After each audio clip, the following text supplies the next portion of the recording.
Sekedar untuk, reminder kembali tentang apa itu psikologi komunikasi, ini salah satu ilmu sosial juga ya, bukan ilmu pasti. Jadi memang pada prosesnya mungkin kita akan banyak menemukan kejutan-kejutan gitu. Kita tidak menemukan sesuatu yang, apa tuh namanya, tidak menemukan sesuatu yang strict banget, tapi mungkin akan, melihat itu sebagai pengaruh dari fenomena-fenomena yang terjadi atau dari berbagai macam faktor gitu.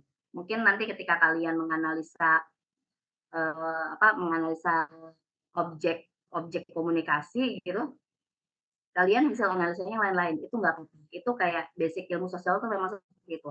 Apalagi ngomongin psikologi, psikologi dan komunikasi. Di sini kita fokusnya adalah tentang perilaku, perilaku individu dalam sebuah proses komunikasi. Ini adalah ruang lingkup kita.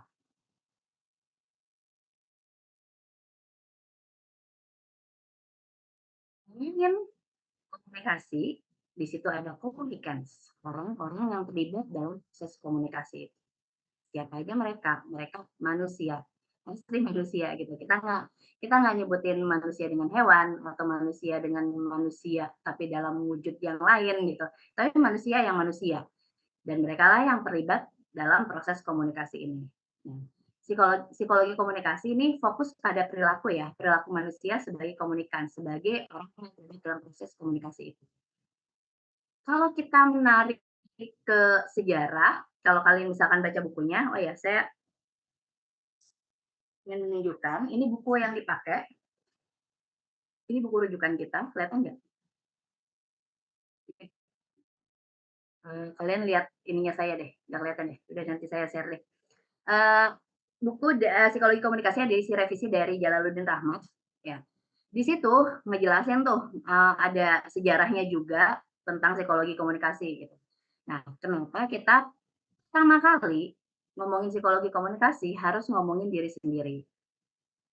Karena dulu itu ada yang namanya, peramal di zaman Yunani kuno, ketika dia ditanya berbagai macam permasalahan gitu, selalu awalnya dia ngomongin "noti Noti Sutton, Noti Sutton, yang artinya kenalilah dirimu. Jadi sebelum nanya kemana mana kenali dirimu sendiri.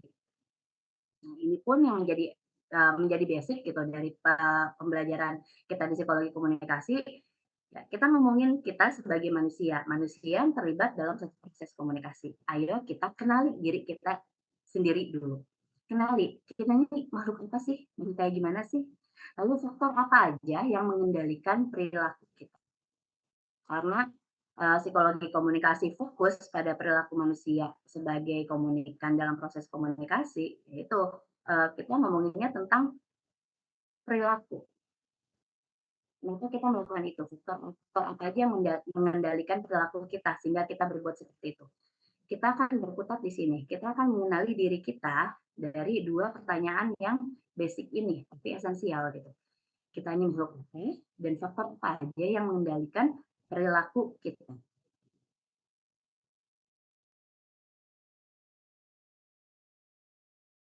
Mengenali manusia sebagai manusia komunikan, kita akan menggunakan 4 buah teori psikologi. Ini 4 buah aliran dalam psikologi gitu ya.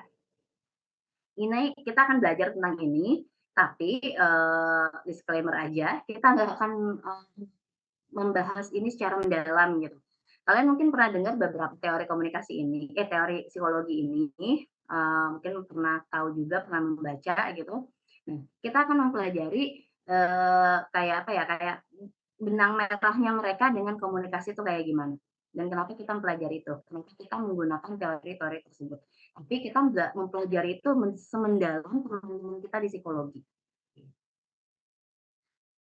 Jadi kita membedah tentang manusia menggunakan konsep, dari perspektif 4 teori psikologi besar ini. Lalu yang kedua, kita juga akan mempelajari faktor-faktor apa saja yang mempengaruhi perilaku manusia. Ini kenapa dibagi 2 part, minggu ini dan minggu depan, karena memang ada 2 bahasan besar. Ini nggak bisa disatukan karena lumayan banyak, khawatir kaliannya bingung gitu.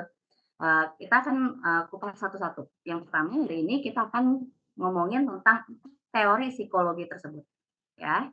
Lalu, di pertemuan yang kedua, di pekan depan, kita akan ngomongin tentang faktor-faktor yang mempengaruhi perilaku manusia.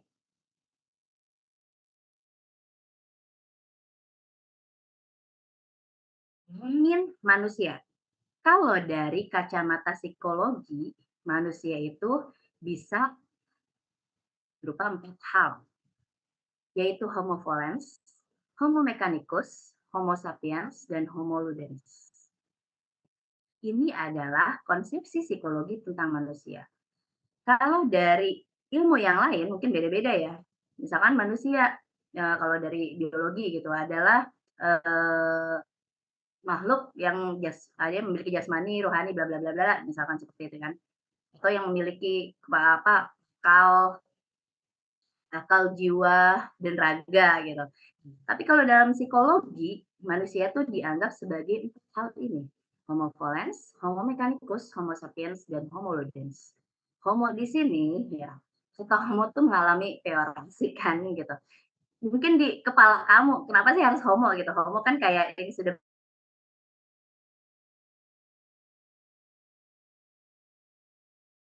buat kalian yang belum tahu atau lupa-lupa gitu, arti Homo sebenarnya, ya kita artikan Homo di sini sebagai manusia. Homo volens, volens itu adalah manusia berkeinginan. Homo mechanicus ini Homo mechanicus itu manusia yang dia, seperti mesin. Lalu Homo sapiens adalah manusia berpikir dan Homo ludens adalah manusia bermain. Dan ini yang akan kita bahas, 4 hal ini. Ini yang tadi sudah saya bilang, teori besar psikologi, kadang disebut aliran dalam psikologi juga. Ini kita akan belajar hari ini. Kalian mungkin pernah baca atau pernah dengar beberapa teori ini. Psikoanalisis apalagi ini terkenal banget. Teori kognitif, behaviorisme, dan humanisme. Tokoh-tokohnya juga, mungkin juga kalian pernah membaca mereka, terutama buat kalian yang mungkin senang belajar filsafat atau psikologi. Ini ada beberapa nama yang familiar mungkin. Contohnya adalah teori psikologi, yang besar gitu, yang dia pun ketika ditarik ke ilmu komunikasi menghasilkan beberapa teori komunikasi. Nah, hubungannya tadi apa? Tentang konsepsi dengan konsepsi tentang manusia yang tadi homo volens dan sebagainya. Teori yang pertama, teori psikoanalisis ini yang tadi disebut dengan homo volens. Dia fokus melihat manusia sebagai makhluk yang berkeinginan, memiliki hasrat. Teori yang kedua, yaitu teori kognitif, ini menyebutkan konsepnya dia terhadap tentang manusia adalah bahwa manusia itu homo sapiens, dia bisa berpikir. Psikoanalisis fokus pada manusia yang berhasrat, berkeinginan. Kalau teori kognitif fokus pada manusia, dia adalah makhluk yang berpikir. Lalu yang ketiga yaitu teori behaviorisme, menyebutkan bahwa manusia itu homo mechanicus, manusia mesin. Fokusnya di situ. Dia meniadakan manusia berhasrat tadi, juga meniadakan bahwa manusia itu bisa berpikir. Yang terakhir, ya, humanisme, teori humanisme ini menyebutkan konsepsinya mereka tentang manusia adalah homo ludens, manusia bermain.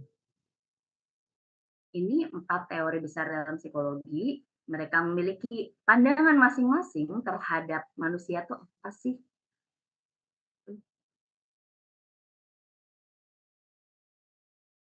Lalu keberadaannya, kehadirannya sebenarnya antitesis, awalnya antitesis, tapi ketika kita nanti akan mempraktikannya, melihat diri kita melalui NHW yang nanti akan kita kerjakan gitu, sebenarnya empat hal ini saling bersinambungan gitu, nggak bisa lepas satu sama lain.